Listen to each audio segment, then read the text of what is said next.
Imagine for a moment a story pulled straight from history, one that mixes incredible bravery, really clever strategy, and huge sacrifice. Picture this: a massive fort high on a hill, a legendary leader trapped inside. The situation looks, well, pretty much impossible. We're talking about a real epic, and it all centers around Panhala Fort in Maharashtra, India. That's exactly right. Today, we're doing a deep dive into Panhala. We'll look at its strategic importance, which was huge. And then there's the siege, a grueling 5 months it endured. And of course, the legendary events that happened there, the escape.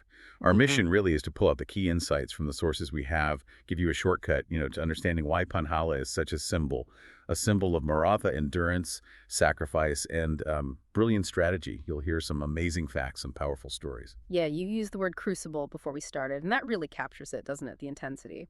But before we get into the siege and the escape, what about the fort itself? What made Panhala such a natural stronghold even before all that drama? Well, its location is key. It's near Kolhapur in Maharashtra, and it sits way up high, about 3,000 feet above sea level. Impressive.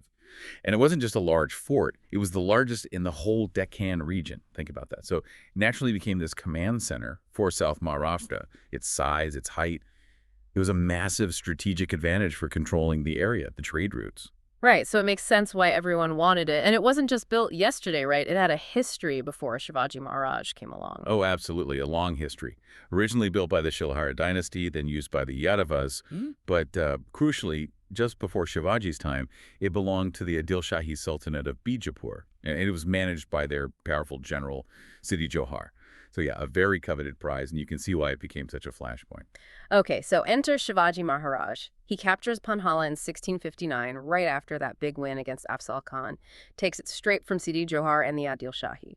But like you often see, one big victory just kind of sets the scene for the next big challenge, doesn't it? Precisely. That capture. It was the trigger. Siddi Johar wasn't about to just, shrug his shoulders, especially after losing it to Shivaji. So he retaliates. He lays siege to Panhala Fort. And it wasn't short 5 long months. Started April 1660, lasted right through to July. It was a massive, determined push to get it back. 5 months. So this wasn't just some small skirmish, it was serious. And that siege really sets the stage for the escape story. The pressure inside must have been unbelievable. Food running out, enemy right outside, the whole future of the Maratha movement kind of hanging by a thread. It forced Shivaji's hand, yeah, towards something desperate. Desperate is the right word. It was a truly dire situation inside. Food supplies were critically low. The options were basically surrender or try something incredibly risky. And that's the context for this ingenious, incredibly audacious escape plan they pulled off on July 13th, 1660. Shivaji had to slip out at night under the cover of darkness. But it wasn't just sneaking out. It involved a very clever decoy. Ah, the decoy. And this is where some truly heroic figures step up, isn't it? People whose names are still remembered. First, Shiva Kashid. Just amazing. He was a barber, but his courage, wow. Wow. He literally disguised himself as Shivaji Maharaj, put himself forward to distract the enemy, knowing full well, he paid the ultimate price, laid down his life. An incredible sacrifice. It bought crucial time. And then, if Shiva Kashid's sacrifice was crucial, Baji Prabhu Deshpande's stand was. Well, it's the stuff of legends. You have to picture Pavan Khind. It's this narrow mountain pass. He and a small band of soldiers knew they had to hold it to let Shivaji get away safely to Vishalgad. It was essentially a suicide mission. He fought like a lion, delaying the enemy, knowing the cost. He absolutely sacrificed his life, not just for Shivaji, but really for the whole Maratha cause. It's profound loyalty. Just incredible bravery. And it wasn't only those two, right? There were others involved.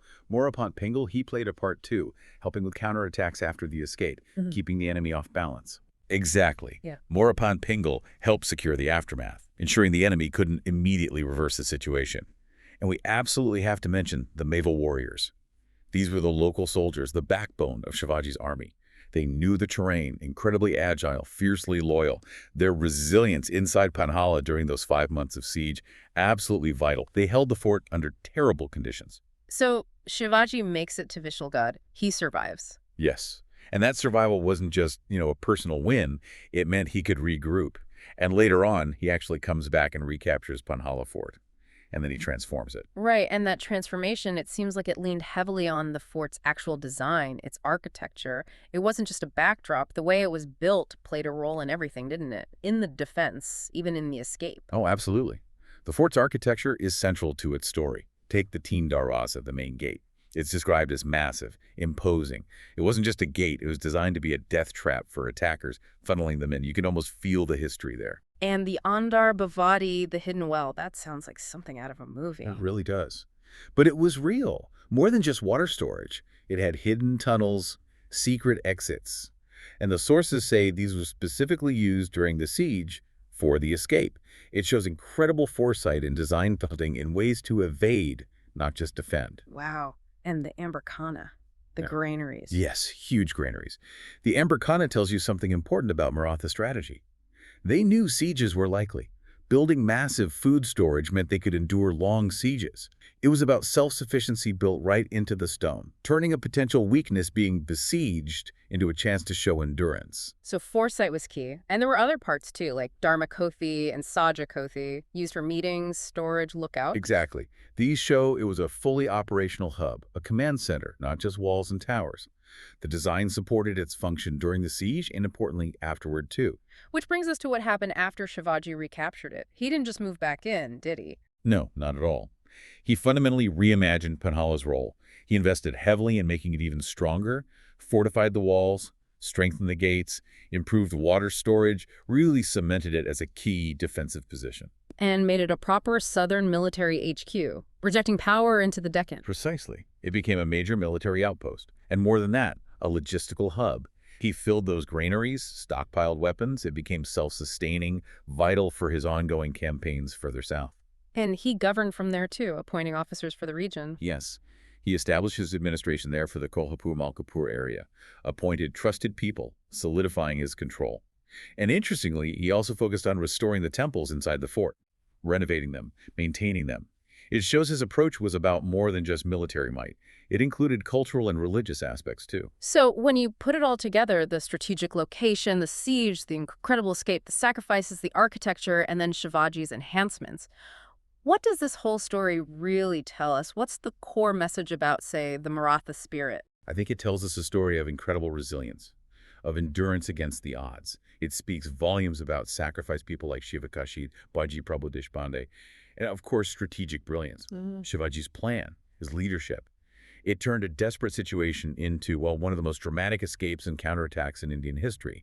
It's this powerful mix of tactical genius, unbelievable personal courage, and this deep commitment to a cause bigger than any one person. Panhala Fort really stands as a symbol of how adversity can forge incredible strength and ingenuity. It's not just stones, it's a testament. Okay, so let's quickly recap. We've covered Panhala's crucial strategic position, the sheer intensity of that 5-month siege by Siddi Johar. We've talked about the absolutely legendary escape, the clever decoy, the immense sacrifices of Shivakashi and Baji Prabhu Deshpande, and how Shivaji, after recapturing it, transformed it into this vital military and administrative hub, showcasing his foresight. Exactly. The story of Panhala Fort really is a powerful testament to strategic leadership, yes, but also to that indomitable spirit, People willing to sacrifice absolutely everything for what they believed in. So maybe the thought to leave you with is this. When you hear about this kind of historical courage, this resilience in a crisis, what does it make you think about leadership today?